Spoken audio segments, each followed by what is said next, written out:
I'm Mike Richards, and you're watching Nasty Knuckles.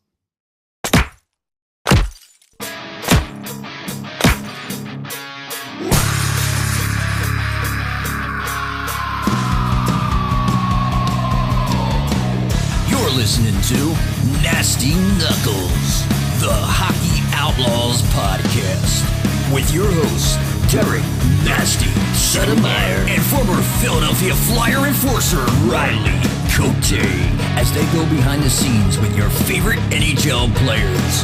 Time to face off.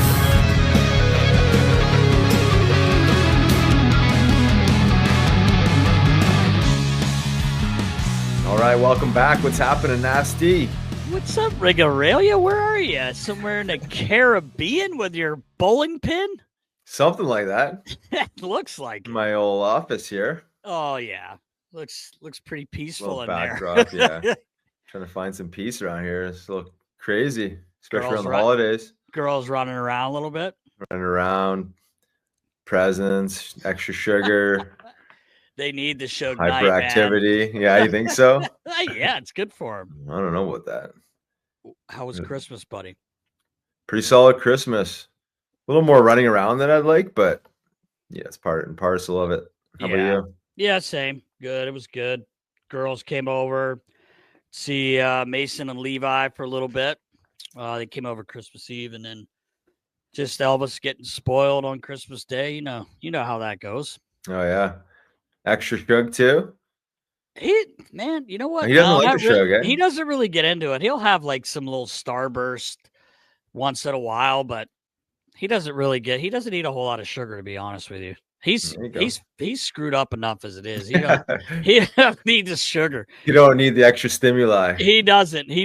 But we had we went to Pittsburgh for his team, PHC 2014, and had a good showing in that tournament. Ended up, I guess you'd call it an upset. We beat the Blue Jackets, Ohio. Oh.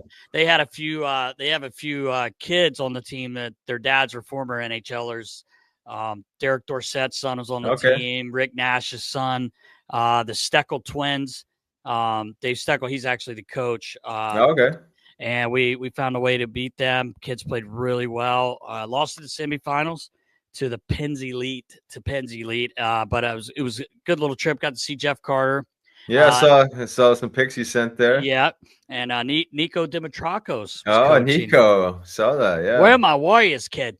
You remember that? Still asking for his Warriors. Yeah, no. As soon as I saw him, he was like standing at the end of the hallway like this, and I was like, "Oh my god!" I realized it was him. He had a beard. Did you recognize him? He looked a little different. It took me like once I looked at his face, and then I knew it right away. But it was kind of funny. I was walking by with one of the dads. I think it was Dave Barrow, and I was kidding around like their kids were warming up, Chicago.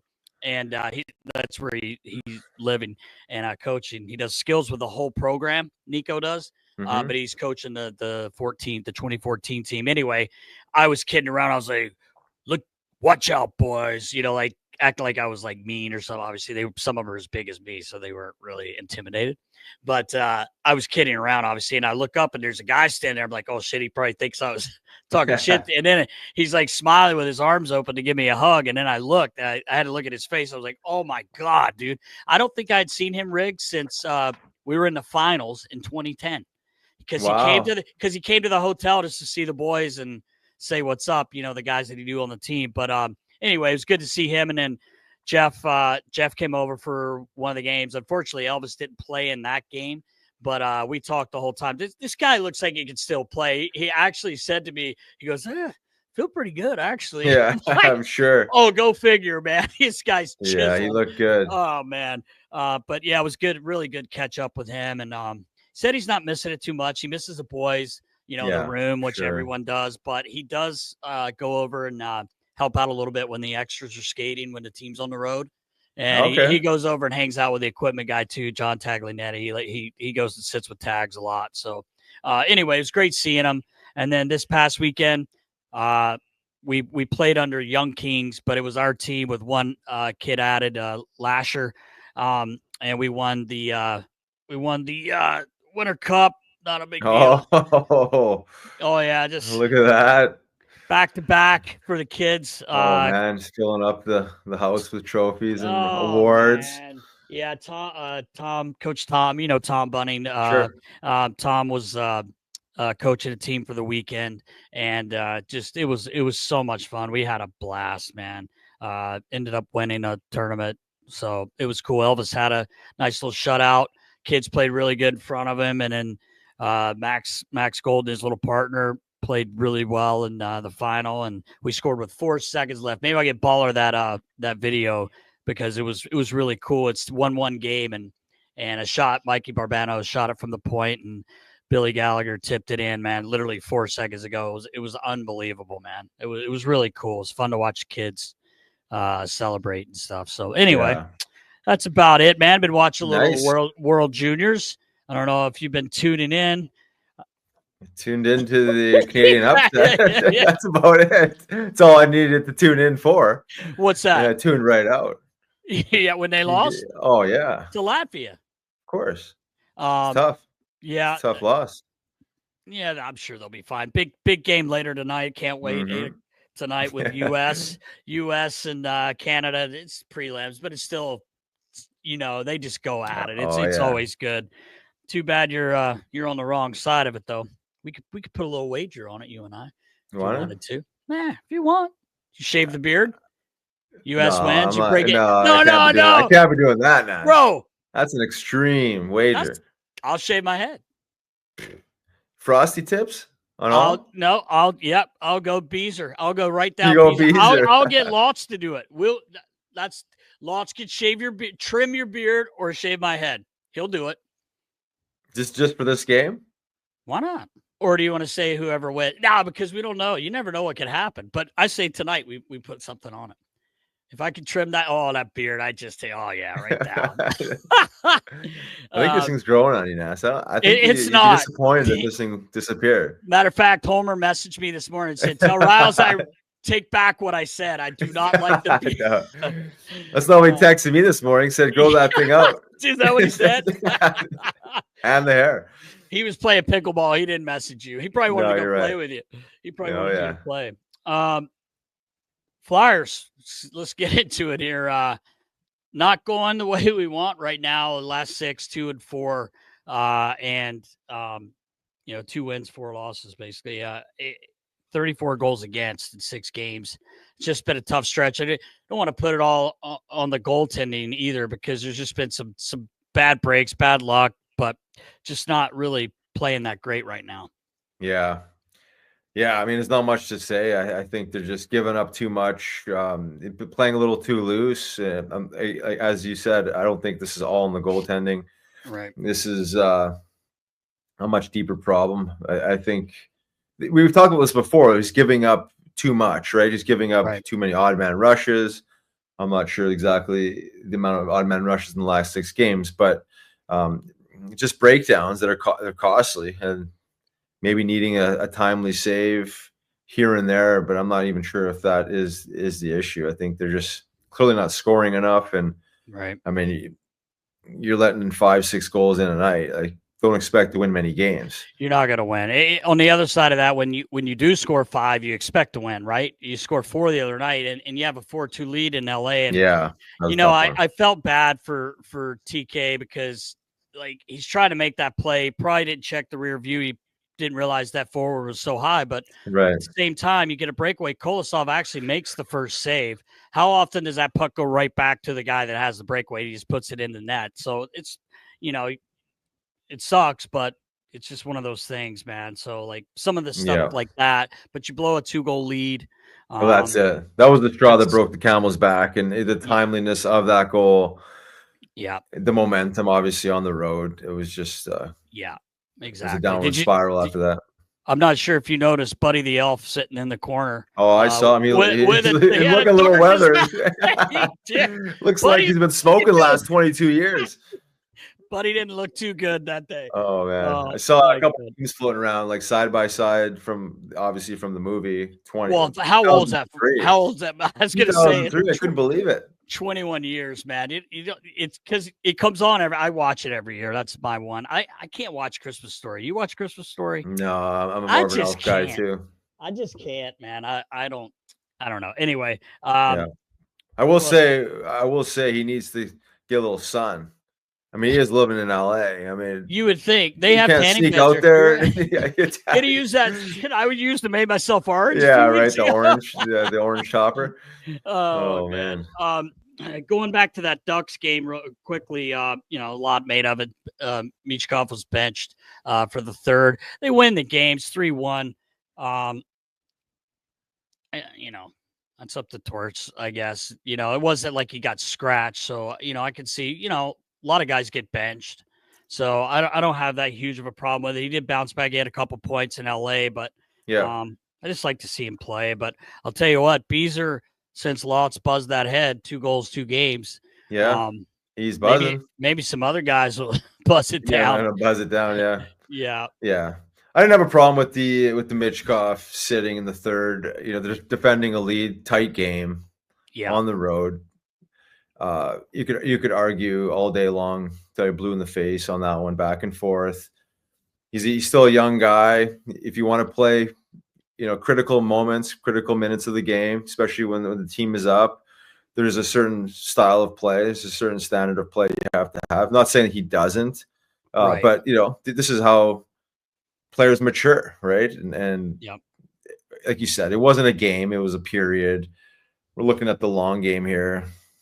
Yeah, I don't have a problem with it. I didn't think this was totally a flex, towards flex, but he responded. I think that at the end of the day, he responded. Obviously, on the offensive side of things, if he started getting granular on the defensive side of things, like the very things that maybe he's not playing for.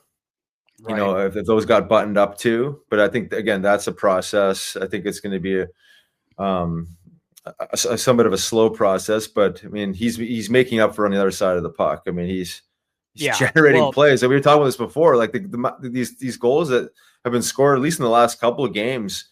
I think Lott's goal, Michkov's goal, it was behind the net, right? He's shooting pucks off the goalie's shoulder from behind the net. Frosty had one the other day, but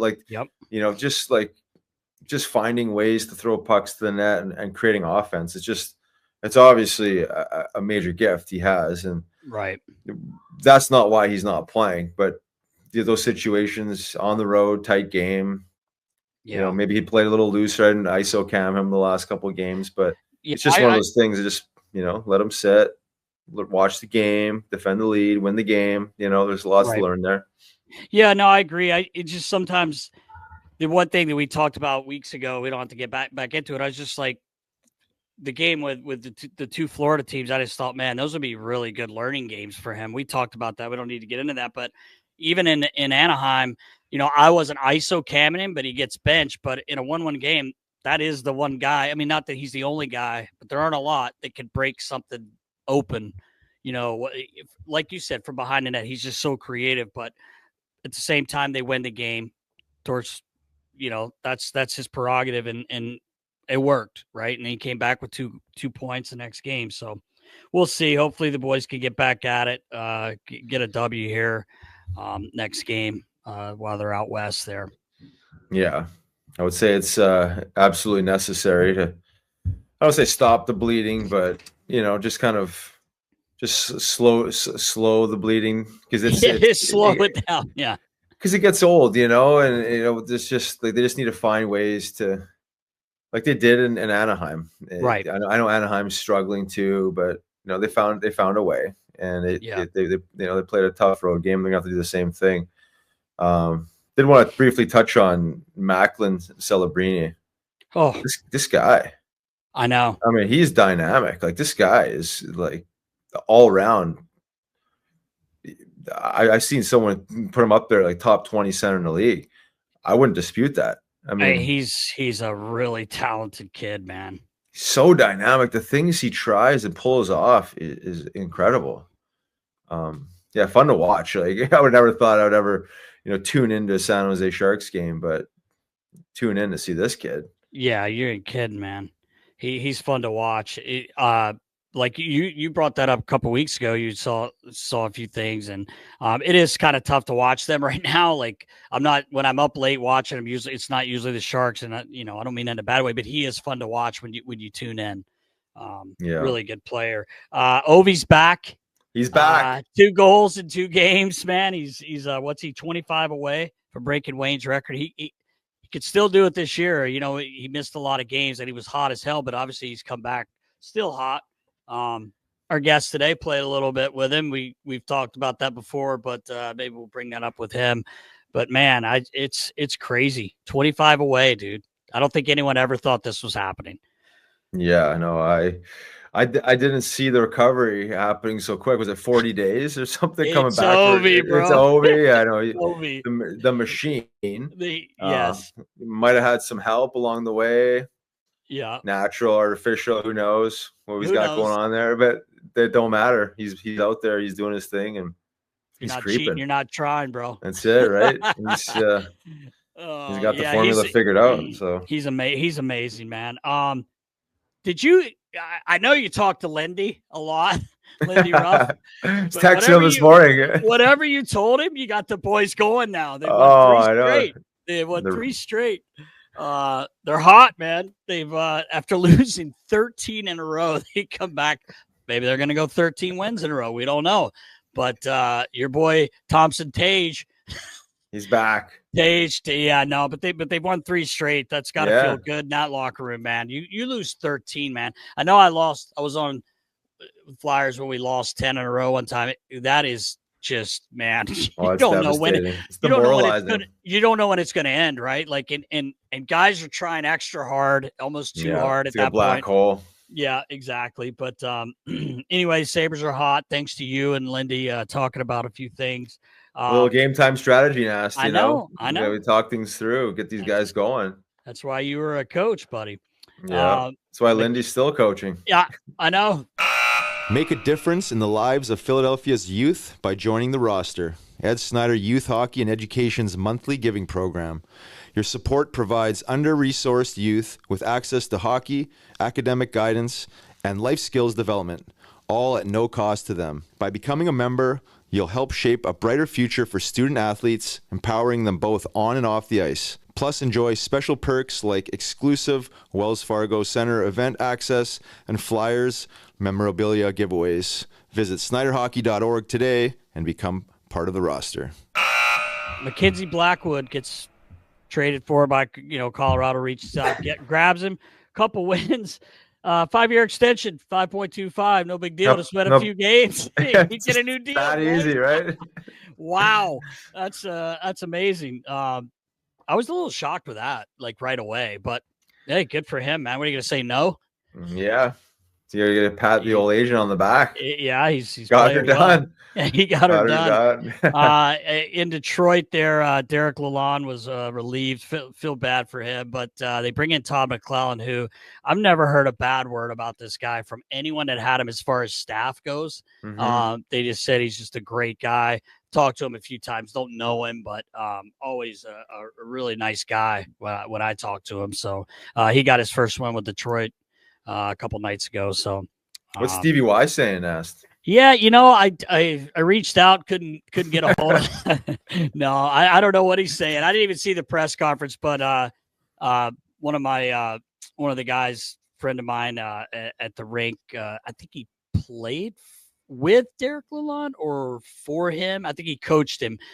So he had been at the game in Philly, and I know he was a little upset about it, but because it's his buddy, but sure, it happens, man. You get hired to get fired, right? In that position. So our boy Rod the Bod, fastest to 300 wins as a head coach. Not surprised. Not surprised. Yeah, congratulations, Hot Rod. He's the man. Doing a hell of a job. He is. God, he's just such a great guy. I love when they show him before games, after games. He can't stop moving, right? Like he's more energetic than I am half the time. And I think that's just clean. You think so? You don't think there's any stimulants in that bod? No, not. Dude, he's like you, man. Just protein. He's just protein. That guy. Larger amounts of caffeine, like some nitro. Is he tapping into some? I don't think he's going down the road I used to put Lavi down. That was extreme road. That was an extreme one. But speaking of Lavi, the Rangers, man, they lost again last night. Wow. They could probably use a stimulant or two. I think the room needs to do. They may like we did a few years ago. We talked about this a couple weeks ago with Jake Voracek. Just everybody go out. Like let's go out and maybe they've tried it. I don't know. Didn't work. It backfired. Captain gets dealt. They traded Kako last week or a week and a half ago, and then Kreider's been a healthy scratch. And I told you my inside sources that was going to happen. So it's just a shit show right now. And I heard some other stuff. It's crazy, but no one in Philadelphia feels sorry for the Rangers. No. So no. Quickie's my guy, so I feel bad for him and Lavi. I like Lavi, obviously. Riles, did you see the article about Jonathan Taves maybe giving it one last shot? I did. I wondered, have you guys been in contact at all? Did you ever talk to him about any, like, because obviously you're in that world of healing. I know this may be totally different what he was going through. But he's 36 years old. He hasn't played about a year and a half, but the fact that he said, give it his best shot to try, he said he still wants to play. I think that's pretty cool. The guy's played 1,067 games. Yeah. He played a long time. He really doesn't have anything to come back for, except for maybe just the love of the game and go out on his own terms. Maybe. Well, I think that's it. Yeah. I think it's probably unsettling the way he's kind of gone out, not on his terms, as you're pointing out.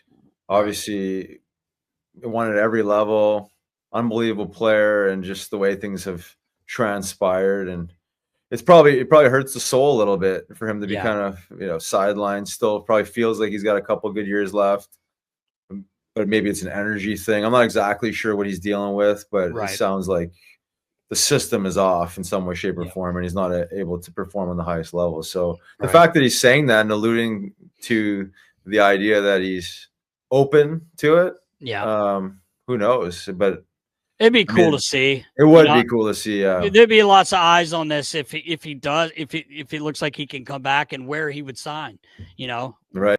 Where would he go? But I'll tell you what, I would take him as a fourth line centerman on my team all day, any day of the week. It's funny. He was always, he's called Captain Serious, but every time I was able to talk to him and got to know him a little bit, just chit chatting, like actually pretty witty guy and smiling but I guess when it comes down to game time, we saw that in person a lot of times. He was, what a player, just do anything for the team, that guy. 100%. There's exactly. I was just gonna say reason he was named captain at an early age, young age, with the Blackhawks. No doubt. And I think, guys like that, and the Captain Serious, like he knows when to turn it on, when to turn it off. Obviously, being in the media as much as he is, he's probably more serious with the media. He's answering the questions as he does, but behind closed doors and the cameras are off.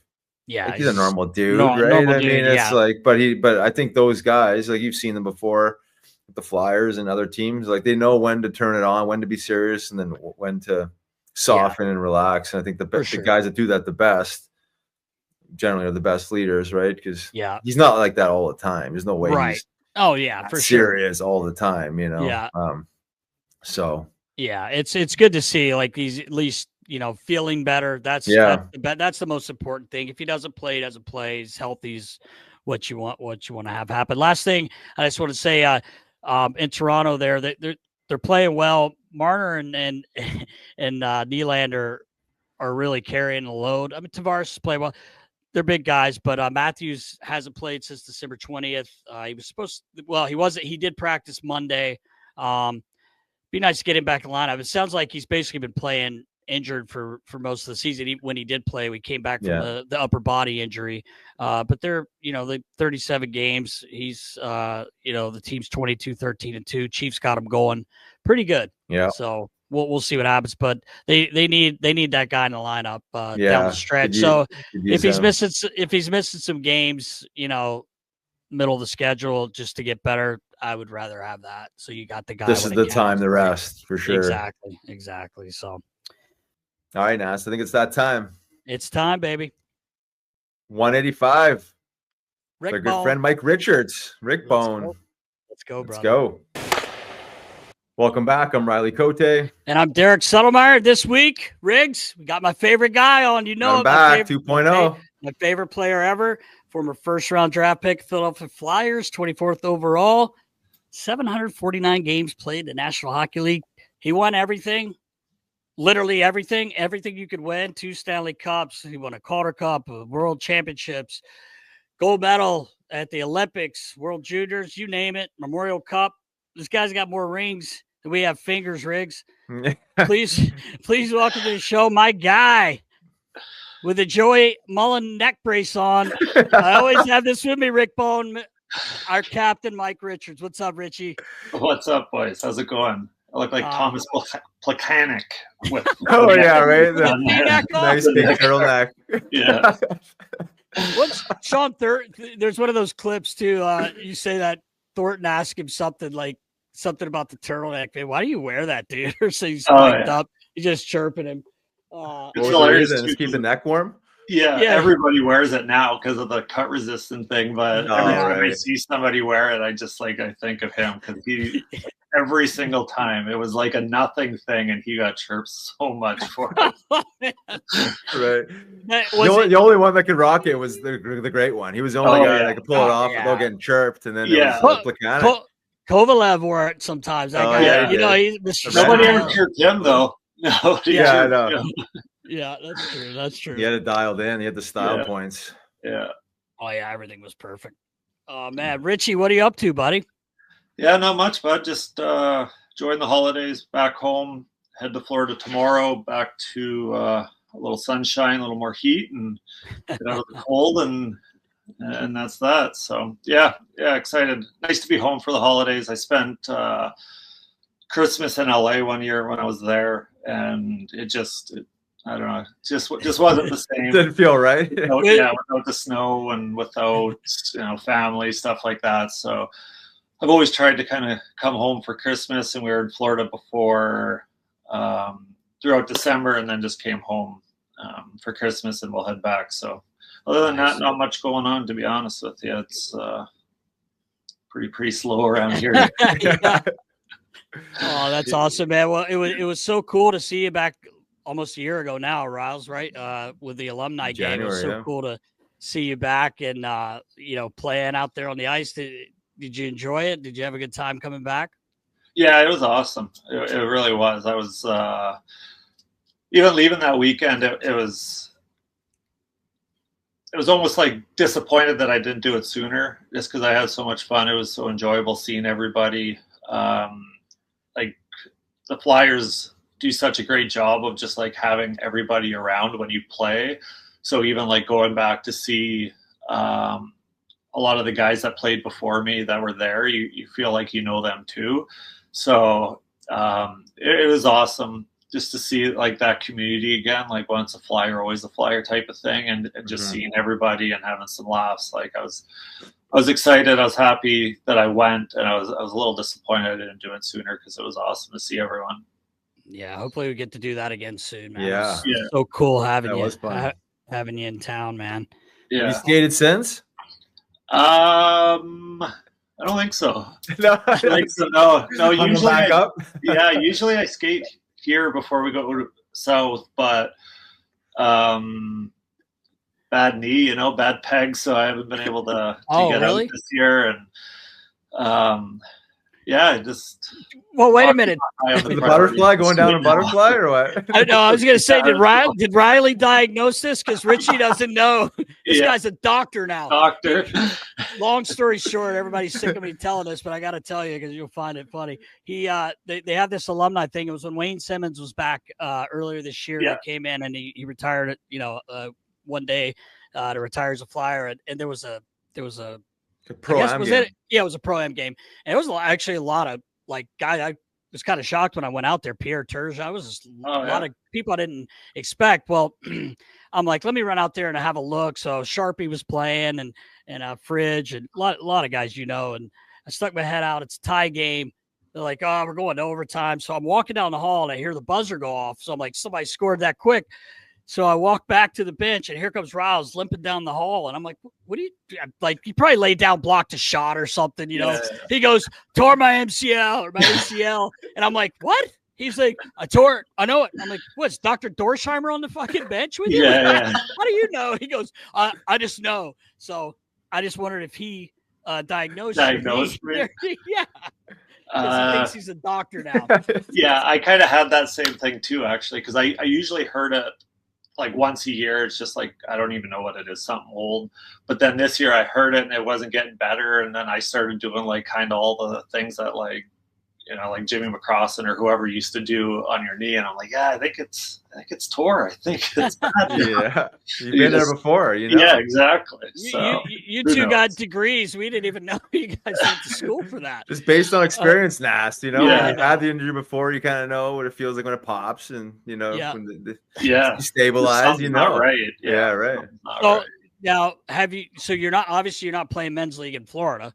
So No. I guess are you no more goalie? No more goalie, not right now. Anyways, next year I'll get back into it once we get back. But we actually do have a game. I'm not even sure. I played golf last year with Ryan Clough, and I guess there's a bunch of guys in Florida that skate at like noon hours. So the last actually couple of days I've been like humming and hawing whether I should be bringing my gear down and play. I'll bring it. Yeah. Oh, you do, man. Yeah. So I don't know who goes out with them or who plays or anything, but I guess there's a pretty good group of guys that just go out for a sweat. So that's awesome. We'll see. Yeah. We'll see. Probably some pretty good players, probably. Yeah, like 90 degrees outside. It's tough to go inside and play hockey, but we'll see. I've been thinking about it anyways. Pace yourself. I'll tell you this, Rick Bone. Riles was one of the best teammates you could have when he was playing pro hockey, obviously, but he is the worst men's league teammate. This fucking guy will not show up for a game. There's an excuse every week. He made one game this year. Yeah. He comes in, scores 3 or 4. He's like, that's enough, boys. The excuse is pretty much the same. I got to drive an hour for men's league each way. It's tough on a Sunday evening. It's for tough. the team. For the team. I know. Now he's going to miss our championship playoff game because he didn't play enough regular season games. Everybody's bitching about him because send the chopper in now. Send the chopper and I'll come. That's actually why I quit too. Men's league like years ago, because the games used to be like Sunday, Monday, maybe either Thursday or Friday or something, but it was like 10:30 to 11:30 at night.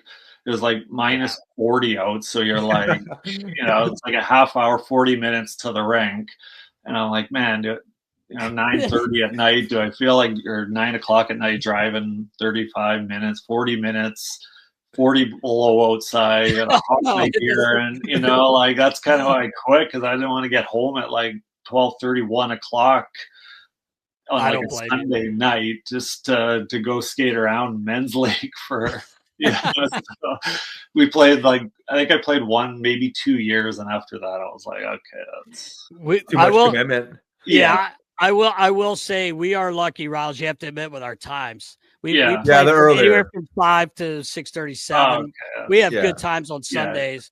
So, but no, it's a haul for him, and I've just busted his chops. That's almost worse, because with the kids and stuff, you're just like, I want to play men's league at 5.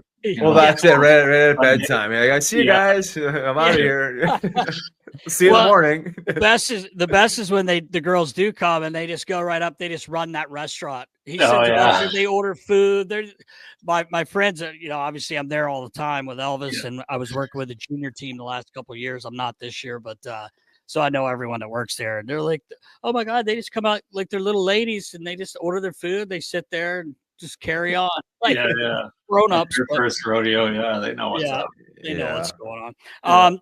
Are you watching much hockey these days, or? Yeah, a little bit more so when I'm home than in Florida. I get the TNT and ESPN games. I have ESPN Plus, so I do watch a little bit more games down there. Obviously, when I'm back home here, it's like basically all that's on TV here. But watching a bit. I've only seen the Flyers play once or twice. in the last month. They look good, kind of what they are. Yeah. You know, but that's kind of to be expected, I guess, with where they are and kind of what their plan is. But I like watching the Mitchkov. I think I talked about this before, but he's exciting to watch. Yeah. You know, for a guy that doesn't have anything invested in any team or a fan of any team or anything like that. It's like I enjoy watching players instead of watching teams, and he's a guy that, man, he's enjoyable to watch. That's for sure. Yeah, he is. Yeah, crafty. Yeah, very crafty. Yeah. I was going to ask you, Richie, like, obviously you never played for John Tortorella, but I'm sure you see things. Even when you were playing, like when he was coaching, like, what do you think of his style? Do you still think it? I don't know. I don't want to say works, but works. Yeah. I don't know. Like, I think it's tough, right? Because there's a lot of. I think when you watch more and more hockey, there's more and more teams that don't have a ton of structure, and then it sticks out like a sore thumb almost right when you see it. So like obviously that's not John, and like the teams that seem to have the structure and play a style that when you watch you can see like everybody kind of knows what they're doing on the ice, and then you watch some teams that like you literally watch the whole game and you can't figure out what their system, what their style, how they want to play is. And those teams never seem to have success, right? If you look back at like, you know, Florida, Tampa, Vegas, like all these teams that have had success over the past few years, even Edmonton like plays a high flying, like a speed game, but at least they have like a system there that everyone on the ice knows what they're doing. Mm-hmm. So I guess long answer to your question is I do think it is, because like every time that I've had success and won, it's always been oriented around a good system. Right. And I don't know if this is old school, but I really do think like defense does win championships. Mm-hmm. And I just think you're so far ahead. Like in playoffs, whenever you play all the way up to the finals, like it's 2.5, 3 months long. You're not going to have your legs every single night. And what a system does is basically protects you when you don't have your legs. It kind of just like shelters your team a little bit. And for John, like his system, like he's going to pound that into you. Like you're not going to just kind of freewheel, play freewheeling hockey with him. So,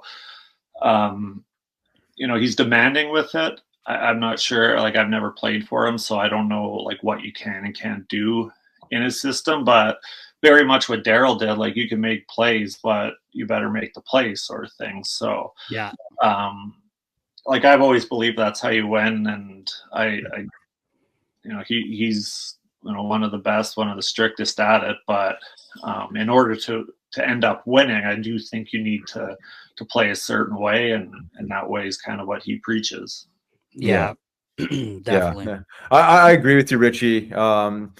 That structured play is important, and you can see obviously they're not quite up there with, you know, maybe the competitors in the NHL as far as you know, Stanley Cup champions. But I think in the last 2 years, like he's gotten them to play a certain way where they're finding ways to win games maybe they shouldn't have, based on what you're saying, like the hard work, the identity, the attitude, right? I mean, they're not scoring many goals. Probably in the last 10 games, they've given up probably way too many goals. Way too many. Probably pulling hair out. But yeah, I think overall in the last 2 years, he's gotten to play a certain way that's digestible for fans. When you know they're going to lose a certain way, it's with a fight.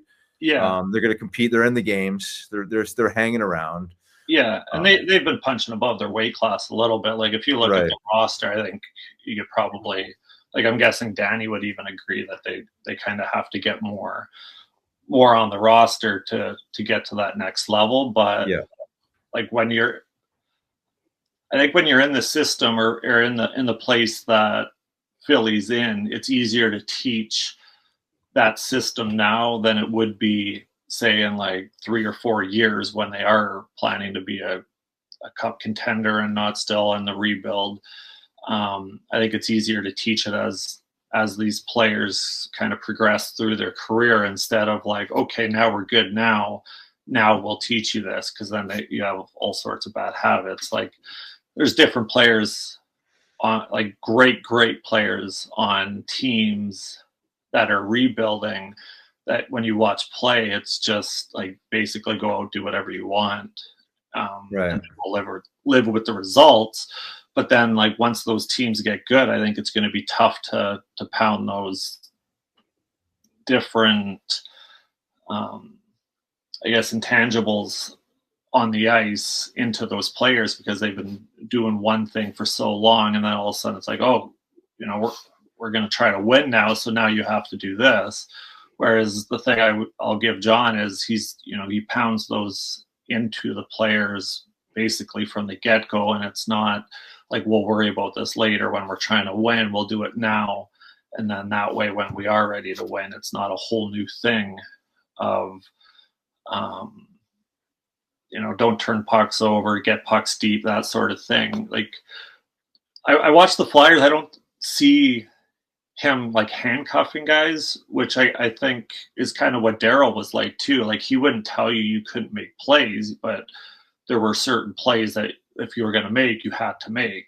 And that's kind of what I see with John. Like he allows you to make plays and do things. It's just like, don't turn pucks over. Like if you're going to make the play, just don't turn the puck over. And I think it's way easier to learn when you're 18, 19, 20 than it is when you're, 7 years in the league at 25 and now saying basically like, oh, now we're good. Now we're going to try to play a certain way. So yeah, right. You just don't know if it works like that. And you see different teams around the league like trying the other way where it's just like a free flow, and then it's just, I don't know. I find it would be bad for your growth of basically learning a whole new NHL at whatever in your mid 20s, because you've been doing one thing for so long, and then all of a sudden you get good and you have to do it the other way to really have a chance to win. Yeah, right. Yeah. It's obviously great for guys like Mitch Goff. His as offensive as he is, like the growing pains of playing away from the puck and doing these things that he might not be coached on, to what you're talking about, just like go on the ice and just go score goals and get points, and no one's really going to say anything. Yeah, and those offensive skills, they're not going to go anywhere, like just because you're putting an emphasis on back checking or putting the puck in different areas isn't going to like take away. It's not like in 7 years or 8 years when they're going for a cup, you're just going to be like, oh, I forgot how to toe drag somebody at the blue one. Right. Like they're always going to be there. It's just like, I think it's more of just like an add-on than it is like detracting from your skill set, I guess.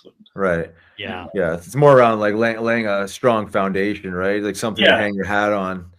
Like help these guys mature. And then find their own. Yeah. And that's like most young players like who get into the NHL, the majority of it is on offensive talent. Right. Whereas like when you get to the NHL, I would say, like myself included, when I got there, there's so much more you can learn on the defensive side of the puck. So I would think most young players getting in the NHL, especially now, like with watching the World Junior, every single player on the ice is highly skilled. Mm-hmm. But when you get to the NHL, those defensive details are probably a little fewer and far between. Yeah. At least at the elite level anyways. For sure. Right. Yeah, we want to shift over to the World Juniors in a second, but I just want to ask your opinion on this Macklin Celebrini. We talk about him, fairly often. Yeah. You watched him at all? I've only seen him play like one. So I watched one game and then like scraps of another game. He looks good. He looks kind of what we were talking about. He's highly skilled, but he's got a little bit more of those details, I think, than maybe like Bedard might have, because Bedard's like just uber talent, Where Celebrini, he's got the talent, but he's also got like those instincts away from the puck where he doesn't need to have it to be a threat. So he's been fun to watch. He's kind of like that hybrid of like having tons of skill, but also like responsible and really good away from the puck. And it's pretty crazy just like to see the transition at 18 years old is to step in and, you're just, you're there and you show up. Like there's no transition for some of them.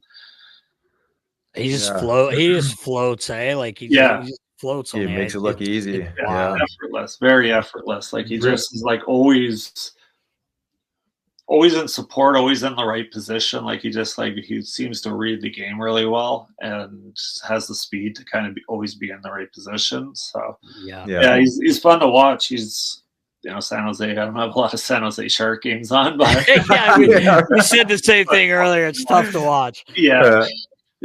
He is definitely entertaining, and, he is. We're worth watching for him for sure. But I was going to ask you quickly. The Rangers, man, they're a hot mess right now. I don't know how you're following that, but they trade their captain, Jacob Trouba. Then they traded their former number 2 overall pick with Kakko, and Lavi's been on the hot seat. He's only been there a year, man. I remember when he came into us, we were helping him move in, and he goes, well, about 3.5 years, you'll be taking everything out. That's usually how much time I get. But it's crazy. And Kreider's been scratched. His trade rumors with him. Riles was asking me, do you think Lavi's pulling out the dry island? Like, is he trying? He's pulling out all the stops right now. Eh? Yeah. I'm not sure how dry it is there right now. Yeah, I don't know how dry it would be if you lost 10 in a row or whatever. They lost 2 and 10 or 2 and 8, 2, 8 and 1 or whatever they are. But oh man, I don't know how dry it would be. But that's almost like. I don't know, too much going on, too much, like right from the off season with Trouba rumors. I heard a quote or I read an article, something about him like going back in that room and being the captain while being on the hot seat or being asked to waive his no trade in the summer, which I probably agree with. Like that would be insanely hard to go in there and kind of lead. I don't know what type of leader he is, but to try to lead in a way that you're probably used to. And then like, I don't know if it does, but it might take a lot of your credibility away if you're like, the best thing for the team would be like you being traded and then you're going in there trying to, implement what's the best thing for the team is. Right. And then the reports of him wanting or needed to be traded, Kreider possibly being on the trade block, everybody, like it's just so much like noise. Like I from everyone I've talked to, everyone loves playing in New York for the Rangers, especially. Like I just think it would be like so distracting to have that every single day you go to the rink. The New York media is, very similar to Philly where there's lots of them. There's a lot of noise. Like it just seems like there's a lot going on there every single day. I think it'd just be tough to focus, tough to go to the rink with a clear mind and enjoyment to play. And really it's shown in their play. Like they've been terrible for over a month. Their goaltenders like Johnny had a really good start to the year. But him and Shesterkin could only do so much, and that system really isn't like built on strong defense, like they get peppered every single night. So it's kind of a mess. Lavi's system, like, you bring Lavi in, you have an off season, you bring in players to play that system. That's like high tempo up, offensive, D down the walls, behind the net, that sort of thing. So even like, firing the coach seems like a tough ask because like you bring these players in to play his system. Right. And if you're going to fire the coach, now you have another coach coming in that really is almost guaranteed to play a different system because Lavi's is pretty unique. So like, I just think it's such a kind of a crapshoot there. It's a shit show, man. It really is. Yeah, no other way to put it. So it really is, man. Yeah, like I just don't like Lavi plays a 1-3-1. It's passive, and then like D are down the walls. Like their defense are just getting like caved in every single night, and it's hard to play defense going forward. And their D are always up in the rush, always down the walls. Like they just like the chances they give up are just like breakaways, 2-on-1s, right in the slot. Like it's just, like it's always the same too. Like, like there's never any adjustments of, play in a different way, which I understand because that's kind of why you bring Lavi in. But yeah, there's just like, it doesn't seem like there's like a solution coming, like you trade Kreider, what do you get? Right. You trade whoever, you're not, minus trading like, I don't know, Fox for like a 2 stay-at-home defenseman. Like I just don't see one thing switching to all of a sudden be okay, now we have it figured out and we're back on, you know what I mean? So I think they're in for a tough year. I wanted to say real quick, Richie, I was beginning of the hockey season for Elvis. We were in Rochester, and so I hear someone call him a name. I turn around, it's Quickie. He was helping out on the bench. His son's a goalie. But I, we were talking, and I said, dude, how in the fuck are you still doing this, man? The way he plays, he goes, and obviously, like the way he plays, he can do reverse splits like his legs. And he goes, well, it's a lot easier now because I only have to play once a week. And I said, that makes sense. He's like, he goes, I get the odd game, maybe the back-to-back one. But man, he's still doing it. God, I don't know how he does it, but you were talking about LA at the beginning there. In 2012, just real quick, touching on Quickie. I don't want to get off subject here, but when you guys won those cups, like especially 2012, man, I never seen a better goaltending performance in my life. Like he's unbelievable. How he didn't win the Vezina in those years, like like 3-4 year stretch, that like how he didn't win it every single year is borderline crime. Like because he was so unbelievable. Like especially that 2012 year, like we literally just could not score. And every single game was like 1-0, 2-1, 2-1. And he like, man, he is so incredible. And even now, like he's my favorite goalie to watch because he doesn't have those big cheaters, he doesn't have huge pads and everything's just like normal size. And he's just like anytime, and the Rangers are on a lot. So every time I see him, I'll like turn it on. And if it's him playing, like I'll watch every time because he is just so fun, so athletic, so flexible, so crazy. Fast. Like he post to post. It's just, it's crazy. It's awesome to see. Yeah. Riles, I was going to ask Richie. So, Lindy Ruff's in his 7th stint as the Buffalo. Talk about a shit show. Third, I think. I don't even know. But Riles was on the horn with him last week after they dropped 13 straight, and now they've won 3 in a row. They're back. They're back. But playoff bound. Baller brought up a great point. They have not made the playoffs since when you were here in 2011. And we were talking about that before you got on. We were just talking about one of my favorite things was in game 6, we were facing elimination and Ville scores in overtime. But one of my favorite things is you, like, when that goes in, you jumped up because Richie wasn't like a huge celebrator. Maybe for other guys' goals, but not so much for you. But that was unbelievable. I cannot believe I didn't realize they have not been in the playoffs since that. I mean, that's 13, 14 seasons now. Like, that's crazy. Tough to do.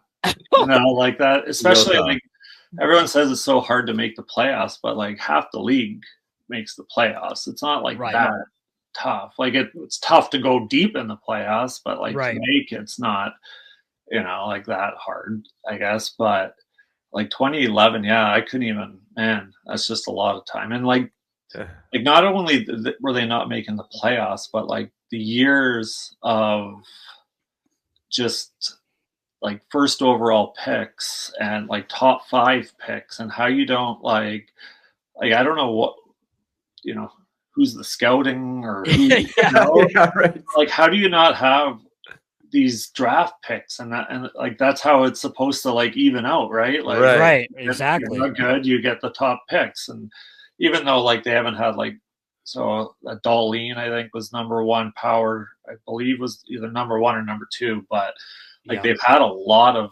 top draft picks, and like it's just it's wild. yeah. Like I honestly don't even know like who you even blame, because it's like it's different GMs, Coaches. Yeah, right. different coaches. Like I get like you're not signing free agents. Like I heard those Kevin Adam quotes a few years ago, how with like taxes, palm trees, you know, you don't have or whatever. But like you are allowed to like build through the draft. You know, you have to get good players. You develop them, and it just seems like every time, you know, there's a decision in what move to make, it's the wrong one. You know, like you have Jack Eichel, who's a stud. You know, you have a problem with him and what he wants to do with his body, and then he ends up trading that away. Goes right.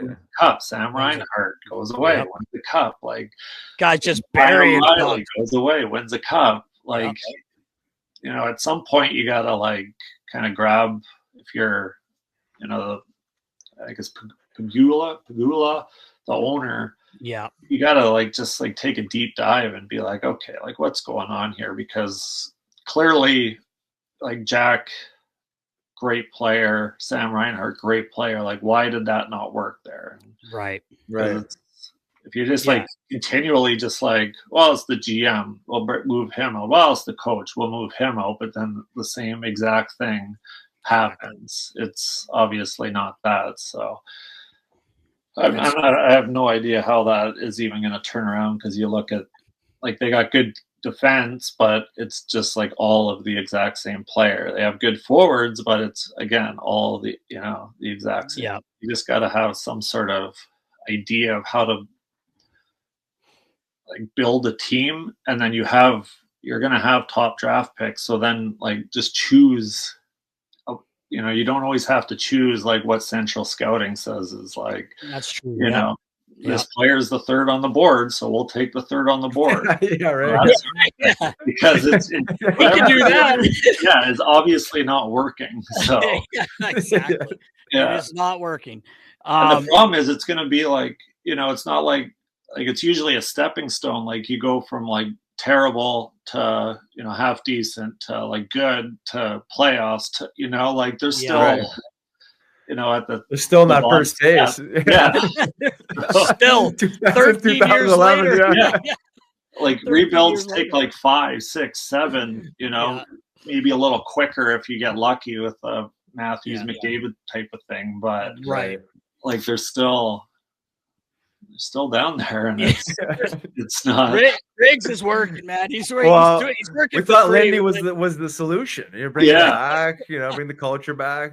Yeah, he's probably like shaking his head. He's probably like, yeah, this is the same team I was coaching when I got fired, you know, 10 years ago. Yeah, so, like, exactly. It's clearly not the coach, because like nobody in the league would look at the roster and be like, oh, that has a chance to win. You know what I mean? So I don't know who's president, scout, whatever, but they just need to just do a better job at drafting and developing, and then like keeping the players. Because like you talk to Danny B or Marty or, you know, guys that play there, like love it.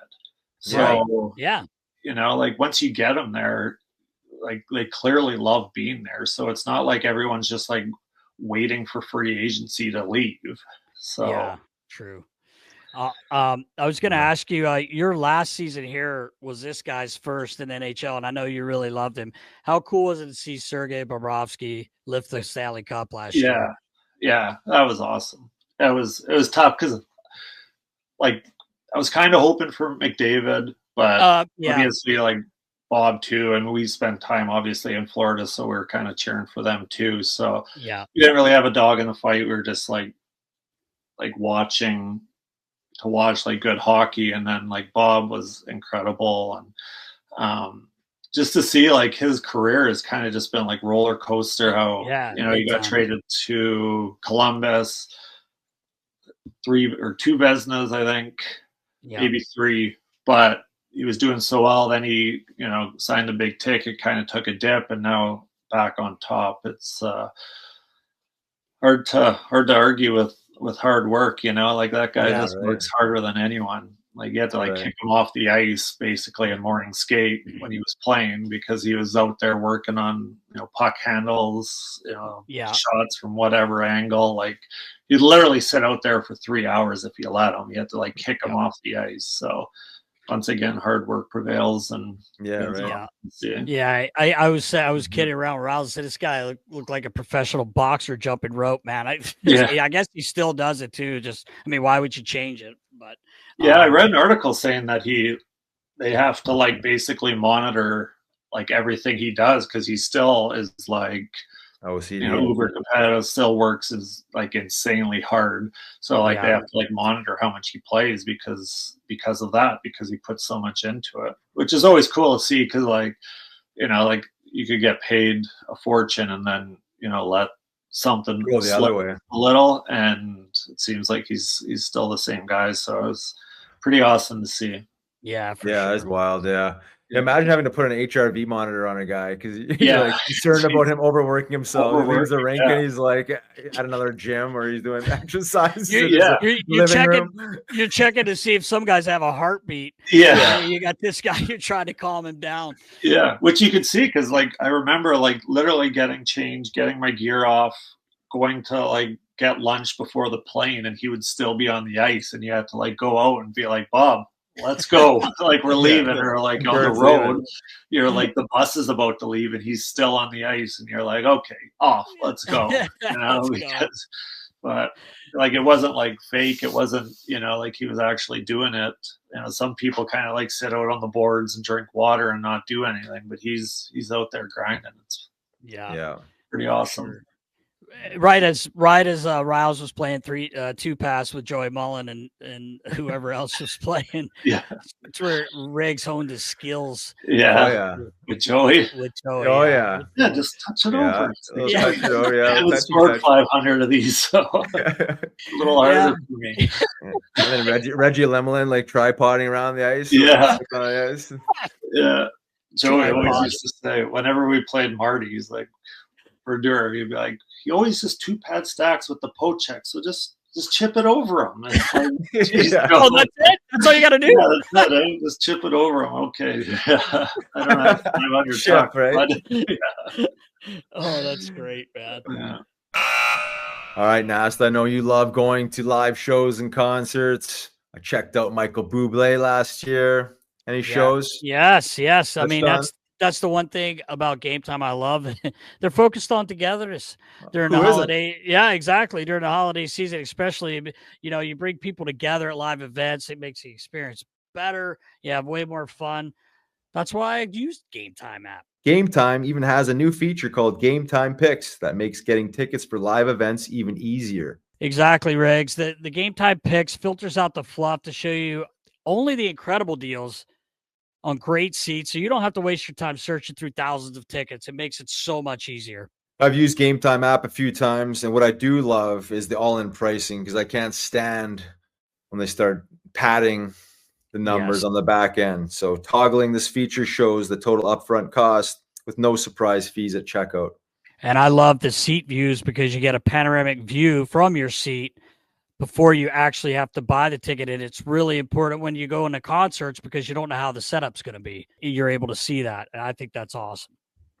Agreed, Nast. Take the guesswork out of buying tickets with Game Time. Download the Game Time app, create an account, and use code NASTY for $20 off your first purchase. Terms apply. Again, create an account and redeem code NASTY, NASTY, for $20 off. Download Game Time today. What time is it, Nast? Game time. Winter Classics tonight. Or today, whatever. Today or tomorrow? Yeah, it's 31st. I thought it was on the 1st, but it's the 31st. Yeah. But a couple things going on tonight, U.S., Canada as well. Yeah. But just wanted to bring up the Winter Classic. You played in 2 outdoor games. The one we got to play in Boston, you guys both were there. And then also you did the, I think it was a stadium series against the Ducks. But how much fun was that for you? Did you enjoy that? Because I know I did. Yeah, that was awesome. That was incredible. The one at Dodger Stadium was cool. It was unique. That place is so big that it kind of felt a little awkward with the rink being right in the middle, and then the stadium. You ever been to Dodger Stadium? It's insanely big. So that one was cool, but it was just different. Where Fenway was incredible because it's just smaller. You got the monster on the one side. It was awesome. That was probably one of the peak highlights of my career. That's just that game. You walk out of the dugout area to get to the rink, and you just see, it was just awesome. That big wall in the back, the backdrop to it. It was snowing a little. The whole thing was awesome. That was a lot of fun. I remember when they were doing the anthem, I was kind of looking back, and it was the stealth. Remember the stealth over, but you couldn't hear them coming. And I'm looking back, and I see it way back. I don't know why I turned around, but I thought it was some sort of balloon or something. And then it's getting closer, and that they flew right over at the end of it. Oh my God, it was sick. You just all you heard was a shh. I'm like, how is that possible? Yeah, that was one of the cool. I thought that was so cool. But the whole thing, the game, I've always said I was fortunate enough to do quite a few. I guess I did three, including stadium series. I had 2 stadium series, or no, 4, no 3, whatever. It doesn't matter. But for me, on the equipment side, you're so jacked up for it. You do all this preparation, and then at the end of the game, you're almost depressed because it's over. It was so much fun. Hype. Yeah, we got pumped in Ottawa, I think, 2 days after because of that, didn't we? I think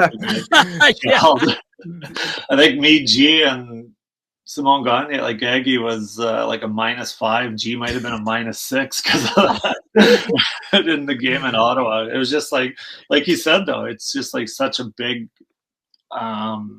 build up, and then all of a sudden, you should almost feel like the year's over, but then it's just business as usual. And then before it was New Year's Day, but on January 2nd, you're just kind of all right, back to normal, and it's just a letdown. Yeah, it's kind of like when we came back from the Olympics there, went to Tampa. Yeah. He got absolutely hammered in Tampa. Beat bad that game. But Wrigley should be cool. It should be fun to watch. These guys need to play in Wrigley. Yeah, that's a cool spot. So it should be. They do a good job with that. They do. Yeah, they really do.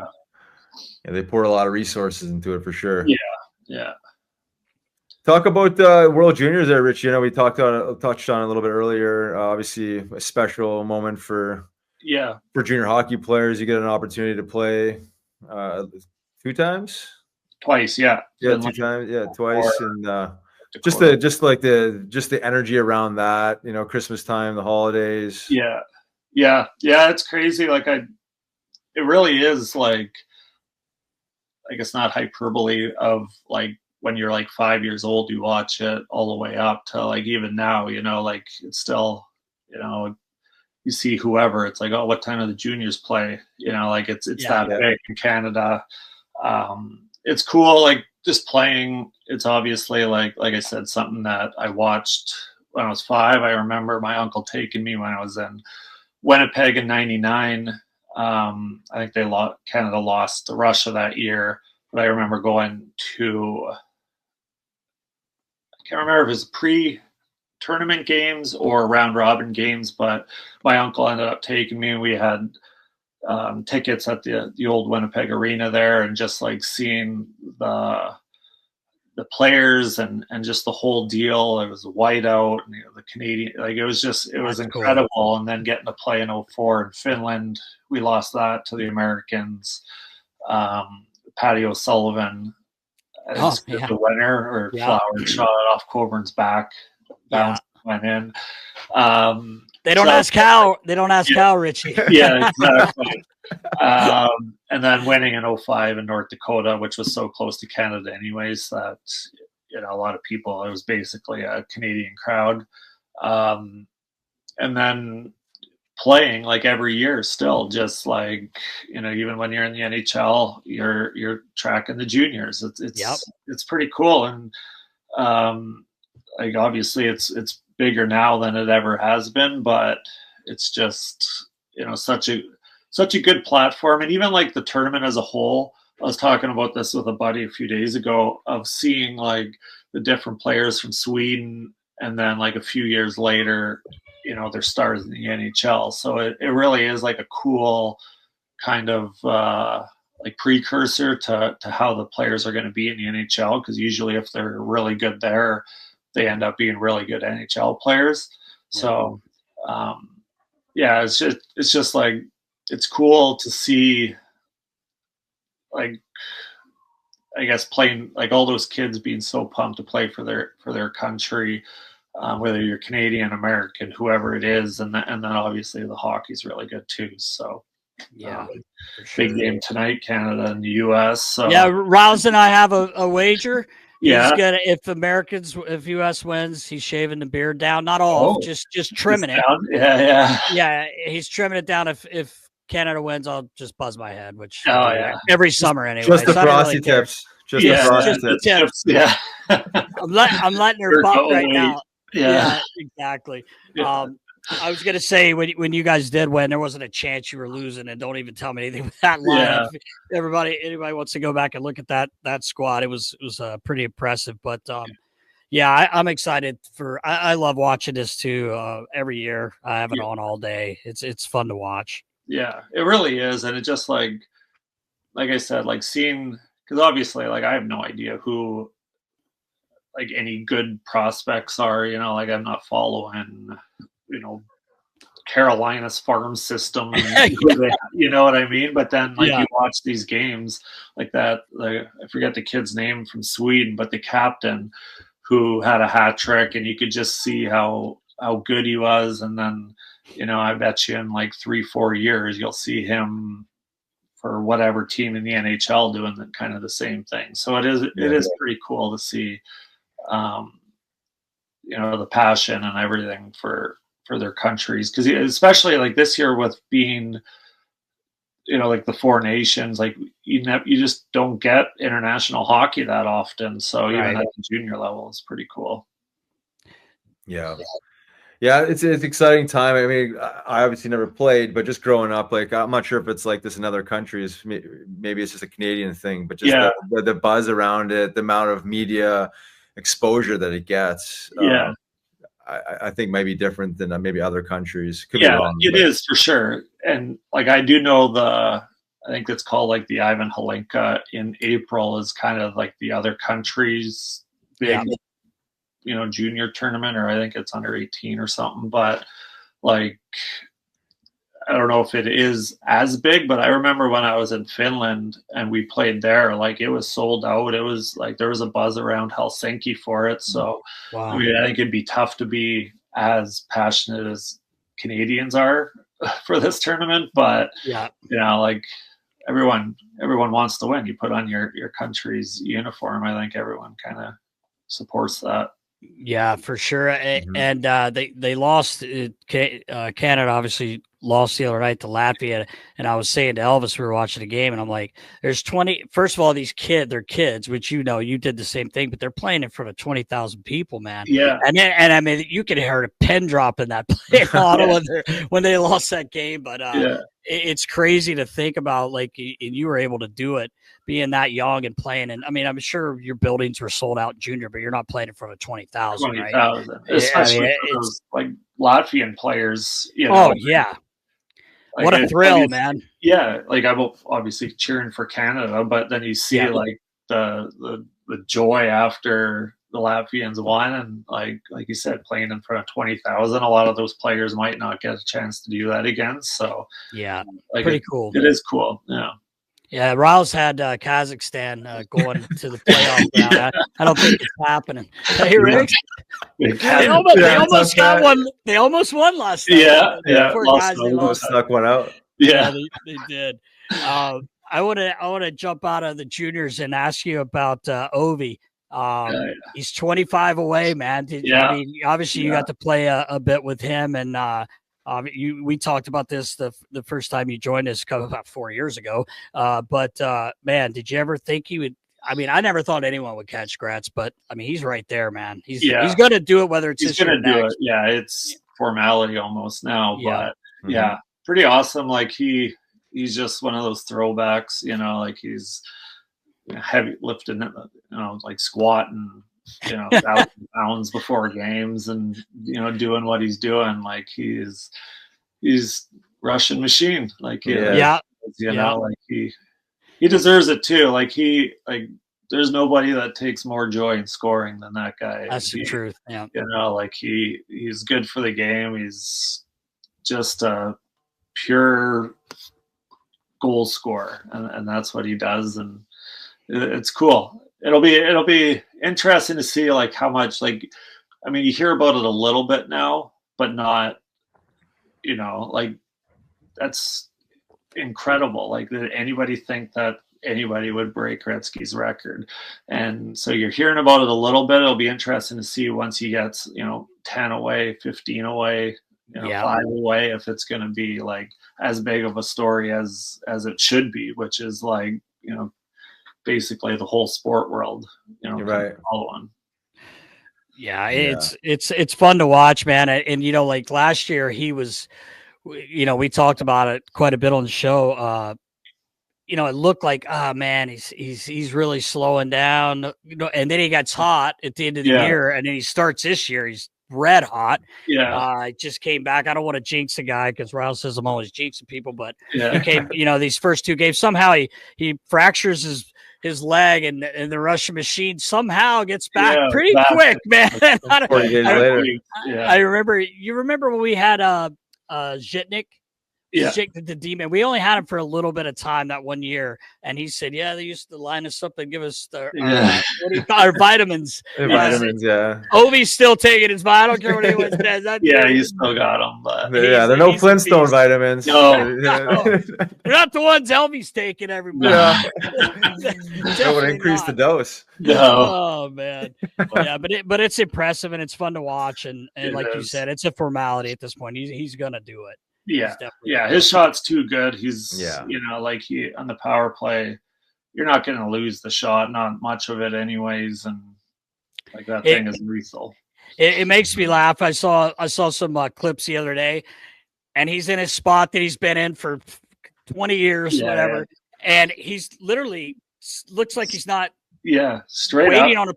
He used to be like this the whole time. Now he's just there, and then whoo. And it's in the, if it hits the net, it's going in because it's going through. It's going through the goalie. And you could put it anywhere. Like most people have like sweet spots, like a foot wide. Like I've watched him in practice. You can literally pass it anywhere that he can get a stick on it, and it's going in the net. It is impressive. I was this just popped in my head, Richie. The other day, Elvis asked me, he's like, "Dad, did you ever hand anyone a stick on the fly?" And they scored. I said, I did in the American League, Sean McCosh. I'll never forget that. But I said, well, one time, Richie, we were on a 5-on-3, and I don't know if you broke your stick off the face-off, but you had just switched, but you had taken the tape off the bottom. Well, I reached back and I grabbed a stick, Riggs, and you would have been there. And I handed you the stick, and we're on a 5-on-3, and you literally grabbed it, and you're like, "Oh, there's no tape on it." I'm like, "Oh shit!" And I grabbed the other, and you ended up scoring. You remember? I don't know if you remember that, but he was like, "Dude, you're such a duster. You gave him the raw stick," and I'm like, "Hey, he scored. He scored." The funny thing was, probably anyone else would be like, "Fucking idiot, there's no tape," and you're just like, "Hey, there's no tape on that." Obviously, me handed those stick and scores. I just laughed. I was like, "Oh, thank God." But that just popped in my head. I remember doing that. Get the apple nest. Get the apple that day. Oh man. Richie, do you have any interest in getting back in hockey ever? You ever think about that, or you just with where you're at? Yeah, a little bit. I've had a couple like job offers. I don't want to do it until I'm like kind of like all in type of thing. You know, I don't want to like tiptoe kind of back into it. I do know, like, I've talked to some people about like how much work it is, you know, like people just think like, yeah, go scout a little, you know, like it's the time, go to the games. It's like, you know, a full, more than a full-time job, I guess, but it's just like lots of hours. So I don't want to like do it until I'm like 100% committed. So yeah, at some point I'll probably get back into it. I just, you know, don't know when that would be yet. Yeah, it is a lot. Yeah, to your point, you think it's like, oh, just like go watch some games, and but the travel and getting there early and the pre-scouts and the this and then that and the lines, all the meetings, and all the reports on the back end, right? It never ends. It's a lot. Yeah, it is a lot. Richie, I don't know if you get to talk to Litz too much, but Neil Little, so he scouts for Montreal, and he once in a while would be like, hey, you want to go to New York, go to New Jersey or whatever. So I went with him back right at the beginning of the season. Chief Toronto's in town. Do you still watch Toronto quite a bit? Anyway, you know, Chief, obviously I don't have to tell you about Chief, but so funny. They end up winning the game, and I was scouting. I had my papers up, you know, upstairs with Litz, and he's actually really working. I have to, you know, I thought we were going to be shooting shit. He's like, hey, I'm writing, he's writing shit down, and I'm talking to the other scouts that I know. Anyway, we go downstairs. I was just going to tell you real quick. It's typical Chief. We get downstairs. We're in the back hallway. A lot of guys are like doing their little workouts, how they do. Like Richie, these days, they do a full workout before a game. They do one after a game. It's crazy. But Chief comes out. He's got his jacket off now, and you know, tucking in his shirt. You know how he does, like this, and he's like, he doesn't even say hello. He's just like, boys. He goes, I said, this Nylander in the third period, you got to try? You know how he talks. It's the first thing he says, and we start dying laughing. And like, he goes, then he takes a penalty because he was trying too hard. So literally 3 minutes later, while all these guys are like working out, Nylander comes out already showered, hair it looked like $1,000,000. Earrings in. He comes by, Patch, Chief. Sorry about that penalty, Chief. Don't worry about it, he says. Yeah, those two would be hilarious to watch and listen to. My God. Just tape their conversations, and then at the end of the year, you could because it would release a series. Yeah. He texted me a few weeks. It was about a month ago, I think. Whenever I think Toronto went into Winnipeg, and I think they won. It was a Sunday night, and you know, we text a lot. You know, almost every day, but not quite every day. But anyway, he just texted me on a Sunday. We had a men's league game, and he's like, "Big boy, what are you doing?" And I said, "Oh, I just finished a men's league game." He goes, "You should quit." He used to tell players that. But I said, I've been watching you guys. Maybe some of your players should. He goes, "Oh yeah, they should." You know how he is. He's so funny, man. Yeah, he is. I was excited to see him get that job in Toronto. It's probably one of the best coaching jobs in hockey. Yeah. Right. Yeah, it would be that one. Yeah, Rangers. Probably the Habs when they're good, but that's short list for sure. And he is he's a good coach. I like Sheldon. I thought Sheldon did a really good job. I don't know. They just get snake bitten at the wrong time. You know, like it's at that point, Game 7. It's no like systems. It's no that sort of thing. So he's done a good job though. Like they are playing a better. Like we were talking about with Torts kind of early on, like that like button down system of like very similar to kind of Daryl had us playing. So who knows, maybe they've been having a tough time scoring in the playoffs the past few years, so hopefully maybe with the button down system they won't have to score as much, so maybe they you get your 2-1 games a little more, 3-2 games sort of thing. So they are playing well. The band, they had a good team. If you told me without knowing the results and I just looked at their team the past 7 years, like I would not believe that they have not had as much success as they had, you know? Right. Yeah, I Just agree. so little for them. Like, it just seems like they just need that, like, that break, and then they kind of get on a run. But yeah, they've had good goaltending as well. Stolars really and Wolf have both played really well. So hopefully that carries on into the playoffs for them, like you said, and maybe a little bit more buttoned down. Yeah. I mean, really, it's just like at that point, it's like confidence too. You know, like confidence you can do it in those big moments, and then once you kind of get it, I think it'll.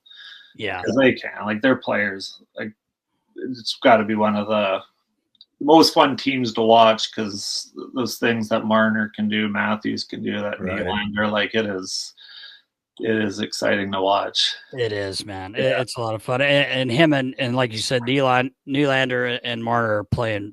They're really playing well. You just mentioned Daryl's name again. I do have to tell you this, Riley. I think we were talking about this earlier, but we had Johnny Stevens was on with us maybe last summer, Riggs, but who said, hey, like, you worked with Daryl. Like, everyone always gives us a Daryl story, and I'm not sure I had heard this one, but real quick, he just said the one night, he's like, poor Greener was having a tough time handling it, you know, handling the biscuit, which probably happened a lot. Greener would probably say the same thing. Yeah. You know, he makes fun of himself, but he goes, Greener had a tough shift there. He's just chopping the puck in half, and all of a sudden he's like, comes and changes, and a stick flies by my head, and Greener's right-handed, and it's a left-handed stick. Daryl goes, try that one. I'm like, I would be dying, man. I'm sure you heard a lot of that shit, but if you sat down, or anyone that played for him sat down, you could probably write a book on the different things. You just see, there's so many like that happen throughout a season that it just doesn't even click in that it's not real, you know, like that it's just that it actually happened. You just kind of like brush it off as just like another day, expected. Yeah, exactly. I remember Jeff Cartsy was telling me one time, he's like, he's doing these hand motions and I can't understand. I'm like, what is this? He's like, tell me what you're saying, or something like that. It was funny. Do you guys like obviously, like, it's got to be funny, like, maybe after the fact, almost like it's part of his like charade, like like, what are the conversations like, because there's so like dynamic some of these on the plane all the time. He would even come back a few times, like he would have a couple on the plane and he would come back, and then like he would like the one night he put Drew on right wing. He extended his shift, and then he came back and started. He's like, how'd you like right wing? Like those stories. So like he kind of like, he was like self-aware enough to like realize like when he like do things like that, and then he would come back and kind of joke about it. But Johnny actually did tell us that when he told him, no, stay out there, get on the right side. And he also said that one night, I guess whoever it was, I don't know if it was Quickie, whoever the goalie was, had a tough night, and he sent the goalie coach out to do the press conference. You go talk to him. He's great though. I used to love watching his post games. They were great. There's something. Oh man. Well, I think that's all, Richie. We really appreciate you. You got to get rocking, packing. You got a lot of stuff to rolling, get squared away. Couple of those horses are begging to go to Florida. They'll end up in the truck. Oh man, we appreciate it, man. Always great talking to you, and hopefully get to see you soon, buddy. Yeah, sounds good, guys. Anytime you guys need, hop on. But yeah, it'd be nice to see you guys again here soon. So hopefully I'll make it back up there. Riggs, we can take just the roadie down to Florida, man. Down to Florida, we'll go down to Florida. I'm not going to Kenora. It's too cold. No, only summertime in Kenora. But that's right. I've been there. It's beautiful. Maybe next time you can reroute. You can go through Buffalo, scenic road, then down through Philly. Yeah, that's awesome, man. We really do appreciate you, brother. Thanks for taking the time for us.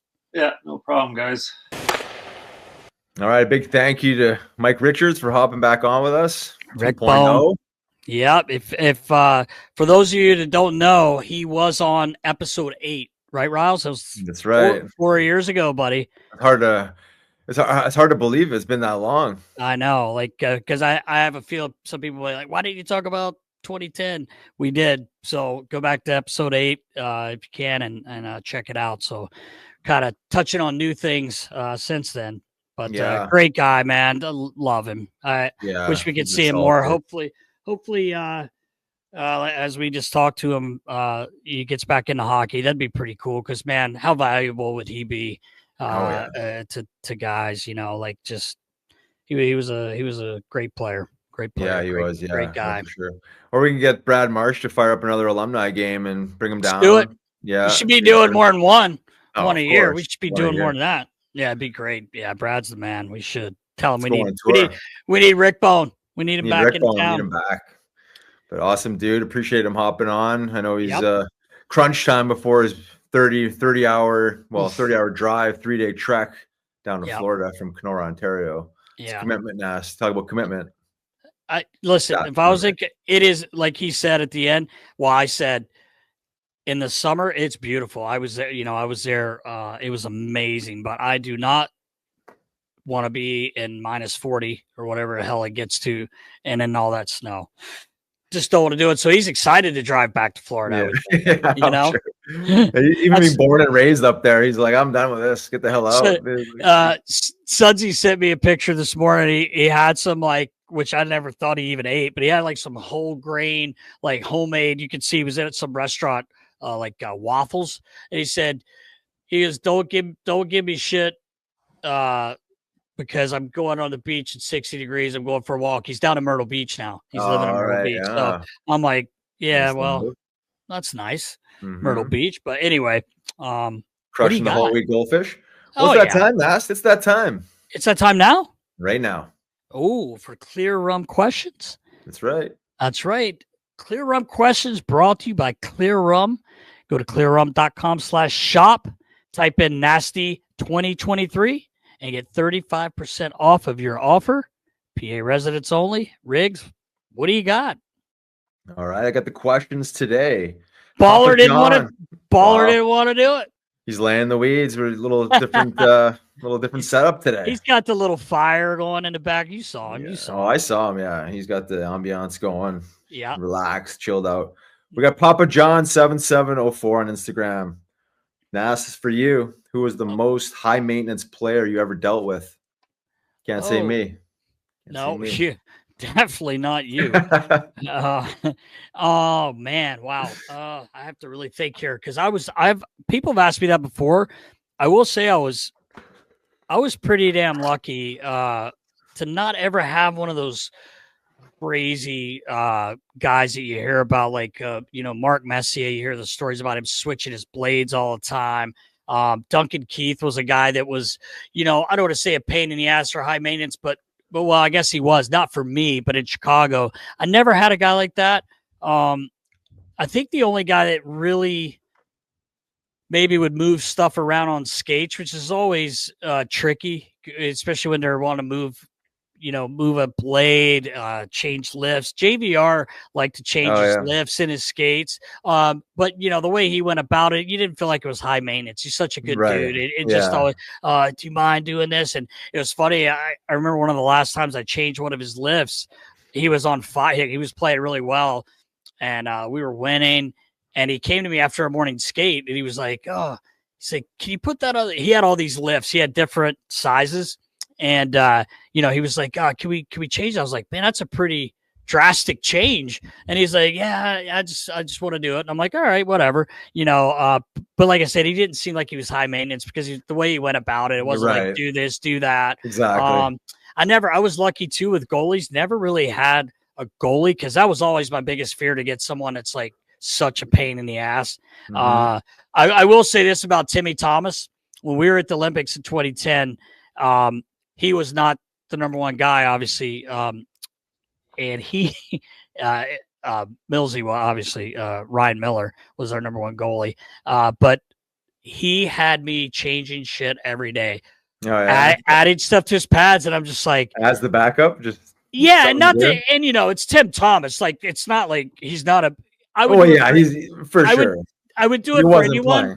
I would do it for anyone, but I remember my good buddy who's equipment guy in Boston, Keto, telling me he's probably going to get you. He's going to put you to work while he's there. He loves trying stuff, and I'm just like, a couple times near the end, after 2 weeks, like literally almost every day, he was like, "Hey, you mind doing this? You mind doing?" I'm like, "Yeah, of course I'm going to do it. It's my job." But I'm like, and he would just take it off. Like if I added something, it was crazy, but. I would say him, like for the 2 weeks I had him, but what a guy, great guy. Yeah. So I'll go with Timmy Thomas, even though I only had him for 2 weeks. That must have been a lot of workload there. Squeezing a lot of he was all over the place. And upgrades. Yeah, for sure. Well, it was a great question. Appreciate that one. Thank you.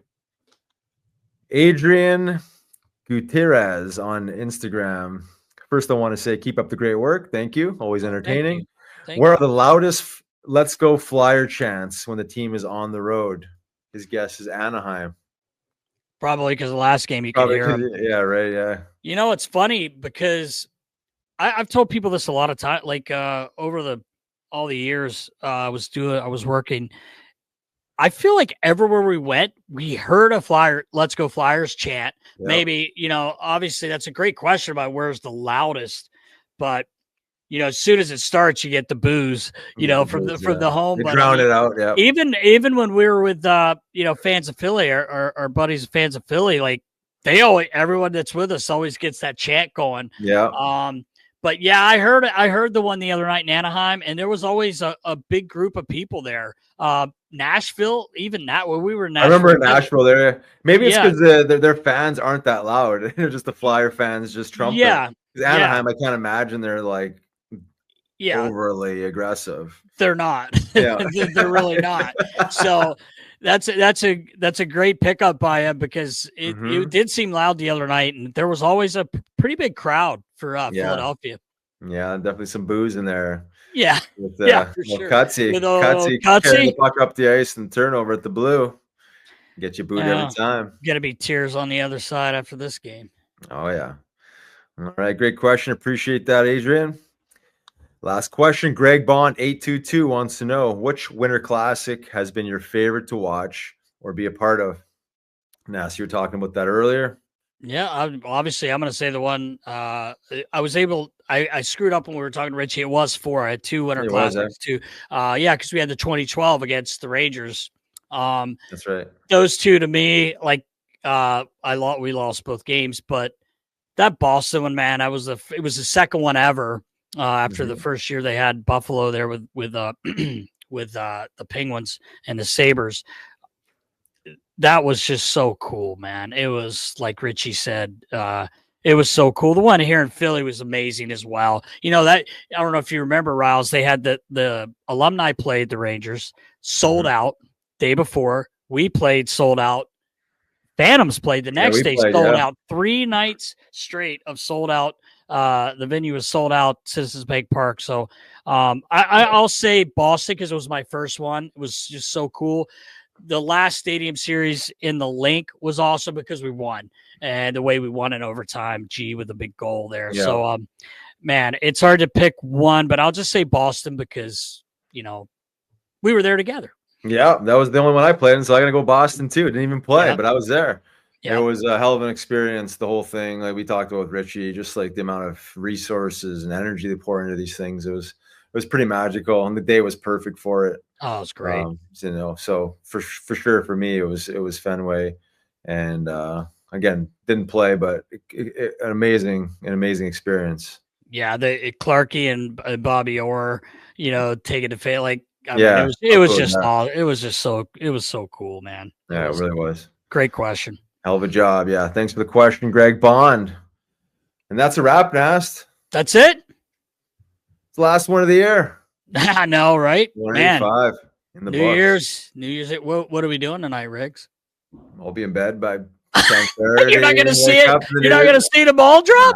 I might wait for the ball to drop. You're gonna wait. See if it's any different than the last 10 years. And I'll let you know.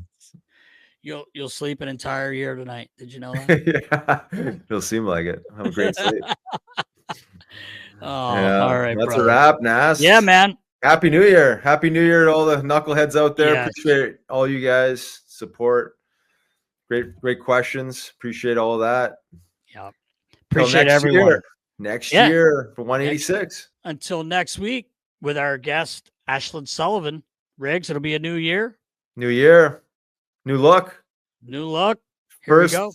First female guest. Yes, finally. Yeah, I know. She's awesome. She's awesome. Yeah. Yeah, got a good pulse of the game. Does a great job with the Flyers, NBC. Looking forward to having her on. I'm surprised she has time. She's doing everything. She does Eagles. She does it all. She's all over the map. We're excited to have her on. Looking forward to it. Be sure to tune in for 186 next week. All right. Stay safe, knuckleheads. See ya.